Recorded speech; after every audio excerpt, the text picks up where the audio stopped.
Alrighty, guys, we are wrapping up our addition chapter here, just the final lecture here, a short one and a little different than what we've talked about so far. So now we've covered all the reactions we want to know, and we've covered all the mechanisms that we want to know. This last step is just kind of synthesizing all that information, bringing it together, and making sure we understand kind of moving forward, how do we solve synthesis problems, and like what are the kinds of things that we can do with addition reaction to go from like one type of organic chemical to another.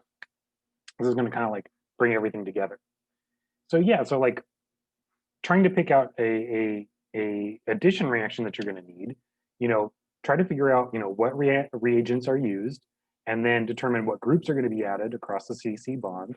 Figure out, is there a regioselectivity problem? Like, do you have Markovnikov or anti-Markovnikov? And then whether or not the reaction is stereospecific. So it's going to add syn to the same side of the double bond or anti to opposite sides of the double bond. So all that you need to do is you just need to kind of memorize the reagents and then understand the mechanisms. So again, there's a lot that goes into organic chemistry that says, oh, you have to memorize all this stuff. But really with the mechanisms, you just need to kind of like understand the mechanisms. And once you understand the mechanisms, how they go from one to another, you should be able to kind of follow the electron flow. So the more practice that you get with these mechanisms and the more practice you get with these reactions, the better off you're going to be, both like taking the test this semester and then next semester when you're in organic chemistry 2, which is just more of the same. So when you're setting up your synthesis problem, try to figure out, what's your reactant, what's the product, how do you get from one to the other? Remember, an addition reaction is where you're going to add two things to a double bond. So one carbon gets X, the other carbon gets Y. The substitution is where you take a carbon that has an atom bonded to it and you substitute it, it's substituted now with Y. And then elimination is where you get rid of an halogen and you end up with an alkene. So just kind of always keep track of like which one is going to be which. And these can be interchangeable. For example, like you may need to do a substitution reaction to get to an alkyl halide. Once you have an alkyl halide, you can do an elimination. Once you have an elimination, then you have your alkene, you can come up here and do an addition. This is the type of thinking that will take us through, the rest of the organic chemistry 2 even. Like we're going to try to like put reactions together and get, multi-step synthesis problems. So like, for example, if we had this reaction here, where we've got an alkene on the left and we're turning it into an alcohol on the right. So try to assess, okay, so what happened? We took our alkene and now all of a sudden the alkene's gone, the pi bond's gone. We have two new it's carbon X sigma bond. So this is clearly an addition reaction. We started with a pi bond, we ended with two sigma bonds. Furthermore, it's the addition of an OH on one carbon and an H on the other carbon. So it's an addition of H and OH, so that's a hydration reaction. Finally, we see that the OH is added Markovnikov to the more substituted product. So we know that it has to be Markovnikov hydration. So in other words, we can use acid catalyzed hydration. I would also accept oxymercuration, demercuration as well.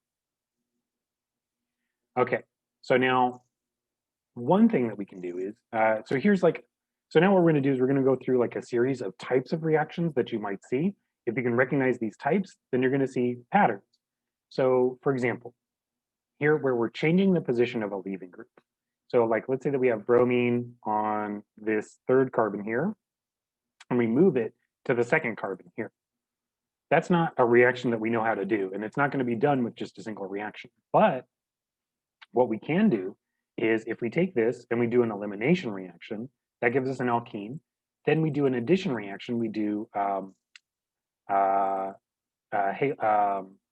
we add HBr basically to this, then all of a sudden that gives us our halogenated product here.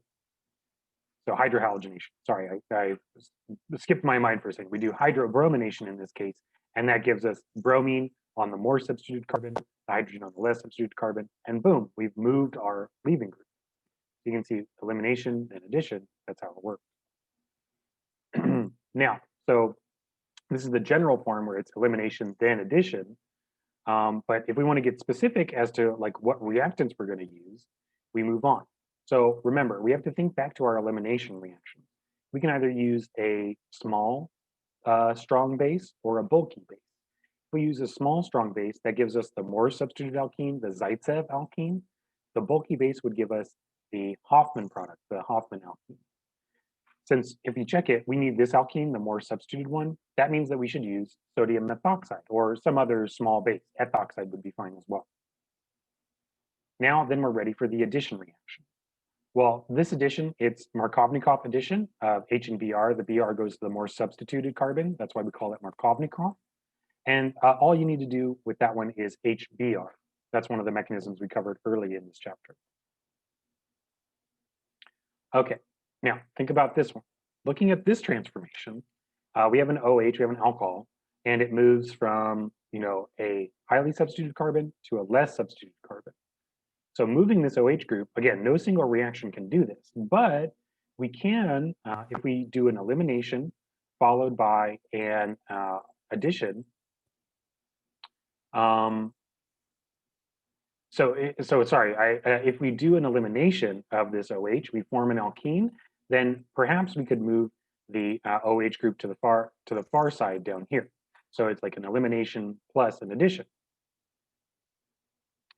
So we know that we have to get the Hoffman alkene. If we use the E1 mechanism that we're used to, where we use concentrated base, then we know that this OH is only going to give the Zaitsev product. The E1 mechanism always gives the Zaitsev product. So we know that we can't get the Hoffman base there. So in order to figure out a way that we can get the E2 mechanism using alcohol, well, alcohol is not a good leaving group. It leaves as a hydroxide ion, not good, okay? So, but we do know that we can turn it into a good leaving group, like the tosyl group, for example, the toluene sulfonate group. This is what we covered at the end of chapter 7, if you'll recall. So what we do is we take this alcohol, react it with tosyl chloride, we get the toluene sulfonate. All of a sudden now we can do an elimination. And this time, to get the Hoffman product, we use a bulky base, like this potassium terbutoxide. That gives us the less substituted alkene, which is what we have here. Again, if we were used a small base, we would form the double bond like on this carbon here. But that wouldn't be the product that we want. We would never get what we want. Now, we have our alkene. Then what we want to do is we want to analyze, well, we need the OH group on the less substituted carbon. So that's anti-Markovnikov hydration. So how do we do anti-Markovnikov hydration? Well, that's hydroboration oxidation. So we convert OH into a good leaving group. So that's turns it into OTS. Then we do an elimination using a bulky base that gives us our alkene. Then we use hydroboration oxidation to figure out, or to put the OH group at the less substituted carbon. So yeah, this is another, just kind of like another kind of walking you through a series of reactions, like how you can think of getting from one to the next. Okay, next up, what if we had to change the position of a pi bond? So those, we just moved a leaving group around, we moved an alcohol around, now we're gonna move a pi bond around. So again, what we're gonna do is we're gonna combine two different processes. We're gonna do an addition reaction, and we're gonna do an elimination reaction. This addition reaction has to put the bromine on this carbon here. So just to be clear, like as I'm talking about it here, we know that this is going to be the crucial carbon, right? Because we need to form a new pi bond from this carbon to this carbon. So when we do an addition, we want to make sure that the bromine gets onto this carbon here. If we were to do Markovnikov addition of the bromine, it's going to go onto here. And that's no good. That's not going to help us out at all. So instead, what we want is we want the anti-Markovnikov addition of H and Br. So we get the Br here. Then once we have that, now all of a sudden we have our alkyl halide. We can do an elimination reaction and form this alkene here. Now this alkene is a less substituted product. So that means we're going to use the bulky base one more time. We use the bulky base to give the Hoffman less substituted alkene. If we used a small base, that would give us back our original product, which is not what we want. So again, we do the addition, the anti-Markovnikov addition of H and Br. Well, that's HBr with a peroxide, ROOR. Again, we didn't cover this mechanism. That's going to be covered first thing in organic chemistry 2. But all we need to know is that this is how we add um, bromine and hydrogen in an anti-Markovnikov fashion. Then we do the elimination. We have to use the bulky base. That's like potassium terbutoxide again. Okay, so that is just like a series of patterns that you're going to see again and again. We have a bunch of practice for you down below here, so make sure, give that a try. Get started on that. We'll have more activities up as well, and I'll have the keys up for those as soon as possible. Hopefully by the end of the week, you'll see those up as well, so you can kind of compare your answers. Make sure to come to the help sessions as well, because during the help sessions, that's when I can talk to you one-on-one, and we can kind of work through these individual problems. And hopefully I can kind of get you on the right thought process as we do that. So keep in mind all of these, except so you don't need, so as far as mechanisms go, you need all of them except for not ozonolysis and not the anti-Markovnikov hydrohalogenation. Hydrogenation, it's not really a mechanism, but I'll just say you should understand that mechanism.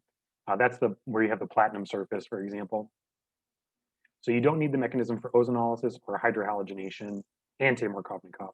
You do need it for all the rest of them. So just make sure you understand them. I'd say especially hydroboration oxidation is that's a tough one. And yeah, this is just like a little quick chart. So this is a very useful chart. If you can understand what this is, then you're doing really well. So what this is basically is you take these 10 reactions and just starting from like a sample alkene, what happens when you do this? Well, okay, so you take this alkene, you subject it to KMnO4 and NaOH in the cold. That's the syn dihydroxylation reaction. So this is the product that you get there. And you can kind of go around and see, oh, okay, so down here, when we take acid catalyzed hydration, that's a Markovnikov addition of OH. Same with oxymercuration, demercuration, that's the Markovnikov addition of OH and H. So yeah, so this kind of chart is really useful. This is straight out of your book, so you can just copy the one from your book and make sure that you kind of understand how all of this works. Okay, and with that, I think that covers this chapter. So again, you're going to be better off the more practice you get and the more times you draw out the mechanism.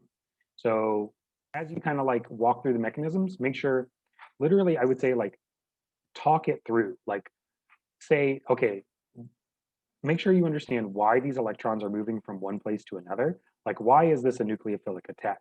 Like, is it moving from a region of high electron density to low electron density? Make sure you recognize that. And as you recognize it, you'll see these patterns more and more, and you'll have a better understanding of it. So, okay, get some practice down below. Show up in the office hours. I'm going to see you guys there, and make sure to read the book as well. Have a good night, and I will see you soon.